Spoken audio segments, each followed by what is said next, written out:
I was speaking with one of our local businessmen this week about the difficulty of implementing so many new procedures and protocols to his company's policies in the last few months to keep his people safe during this pandemic.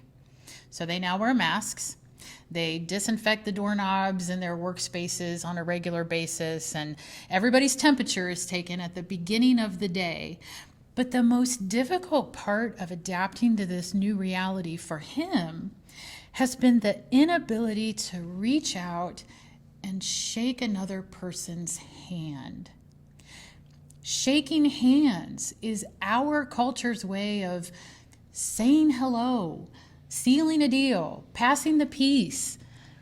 It's an unspoken, deeply ingrained, time-honored social convention that automatically defines us as good, polite, trustworthy, respectable people. But now we're all being strongly encouraged to keep our hands to ourselves, which makes us feel impolite and disrespectful. And it puts us in an uncomfortable, awkward position if somebody reaches their hand out to us, because then we're forced to make a decision. Do we take the risk of transferring a potentially lethal virus to another human being? Or do we risk offending them by breaking an established social convention in order to potentially save their life and the lives of the people we love? David Ewert says that social conventions are the standards by which we judge the correctness of someone's behavior, and therefore also their motives. So even if we have perfectly good intentions, we know our character will be questioned if we choose to do something beyond the boundaries of what is considered socially acceptable behavior.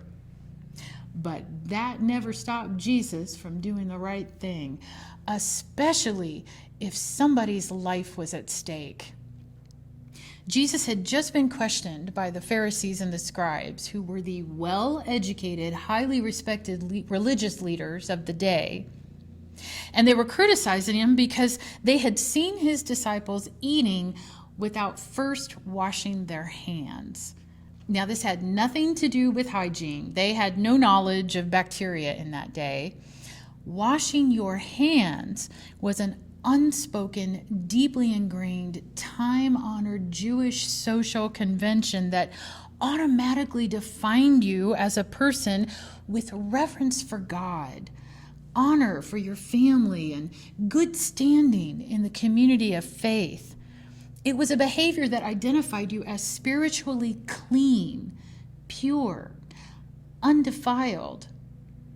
So when the religious leaders saw that the disciples had done something beyond the boundaries of what was considered socially acceptable, they publicly challenged Jesus.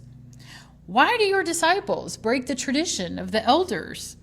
In other words, you all are obviously not holy men because you are not behaving in holy ways. And Jesus responded by reminding them all that outward expressions of faith are not as important as what comes out of the heart. For out of the heart, he said, come evil intentions, murder, adultery, fornication, theft, false witness, murder. These are what defile a person. But eat with unwashed hands does not defile. In other words, if you want to be right with God, check your heart. Then he left that place and he went just outside the border of Israel into Gentile territory, where he found himself in an uncomfortable, awkward position when an obviously unclean, impure person from outside the community of faith reached out to Jesus, forcing him to make a decision. Now, according to social convention, this person didn't deserve anything from Jesus. She doesn't have a name, but Matthew makes a point of calling her a Canaanite woman, which is an old reference to the ancient enemies of Israel. And this particular enemy, did you catch it? Was a woman. Everyone knew it was socially unacceptable for a woman to initiate a conversation with a Jewish man in public. But this woman came out shouting, "Have mercy on me, Lord, Son of David. My daughter is tormented by a demon." She wasn't just yelling to get Jesus' attention. The word for shouting here is the same word that's used in the book of Revelation to describe a woman screaming in labor. So this woman, this enemy woman who knew she didn't deserve anything from Jesus, is screaming in pain to save her daughter, just like she screamed at her daughter's birth. Which puts Jesus in an uncomfortable, awkward position, because acknowledging this woman's socially unacceptable behavior would draw even more attention to an already embarrassing situation. So he ignored her, because that would have been the socially acceptable thing for a respectable Jewish man to do. Nevertheless, she persisted. So the disciples said, "Send her away, for she keeps shouting at us." In other words, just heal her daughter and make her go away, and she'll stop annoying us, which is very similar to what they said when they were confronted with a hungry crowd of 5,000 men and their wives and their children up on a mountain in the previous chapter of this very same gospel. Send them away. It's a typical human response to those in need when we feel like our resources or our patience is lacking and we don't know what else to do. Jesus, just make it go away. But Jesus said he couldn't do it because his hands were tied. He had come into the world for a very specific reason that did not include this particular woman's problem at this particular moment in time. He was the Jewish Messiah sent by God to fulfill God's promise to the Jewish people, and Jesus had to remain faithful to that promise in order to save the world. He had to stay focused on that task at that time within those boundaries, because there were more lives at stake than this one Canaanite woman's daughter. Thomas Long explains it this way. Suppose a woman has decided to open and manage a shelter for battered women.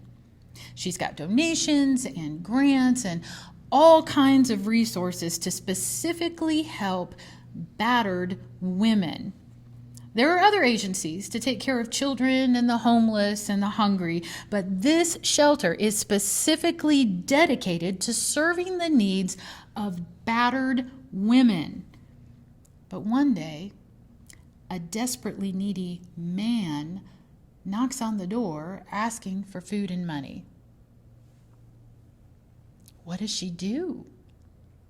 He really is needy, and her heart really does hurt for him. But can she responsibly take the money that was given to her specifically for battered women and give it to this man? Jesus said he was sent only to the lost sheep of the house of Israel. This Canaanite woman really is needy, but what she wants rightfully belongs to them. Is it fair to take the children's food and throw it to the dogs? Of course not. That would be socially unacceptable. But this woman believed that the abundance of God's mercy would not be limited by our social conventions. So she argues with Jesus, knowing that he has the power and authority to overcome evil and save her daughter's life. Yes, Lord, yet even the dogs eat the crumbs that fall from the master's table. And right there, in the middle of that uncomfortable, awkward, embarrassing situation, this relentlessly annoying woman perfectly illustrated exactly what Jesus had been trying to teach the scribes and the Pharisees. Woman, great is your faith.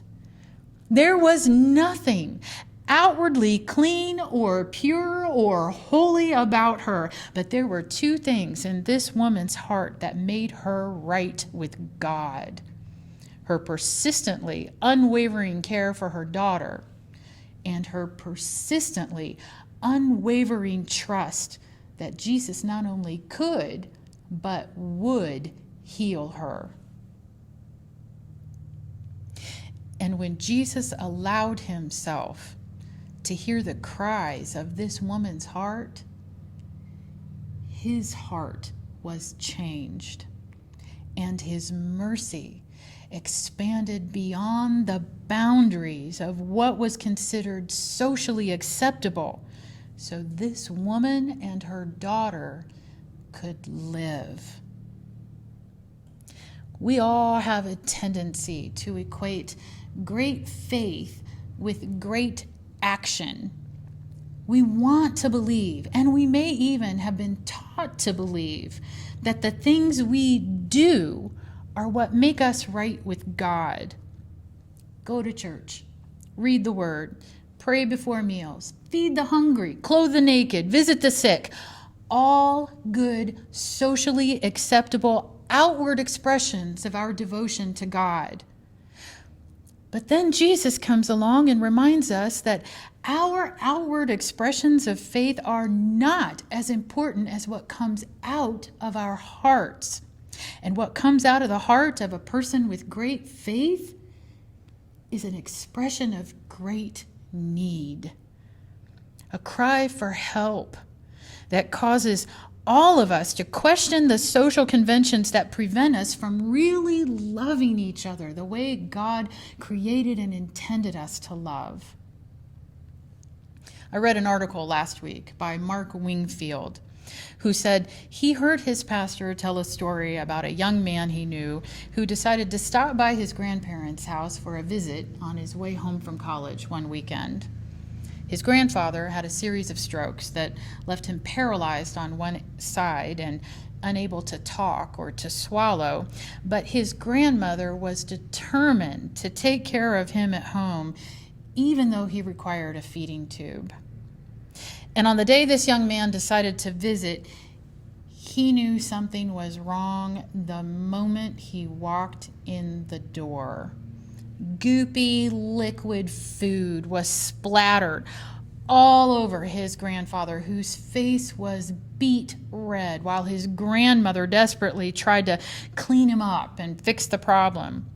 So the young man started to leave because he didn't want to make what was already an embarrassing situation any worse.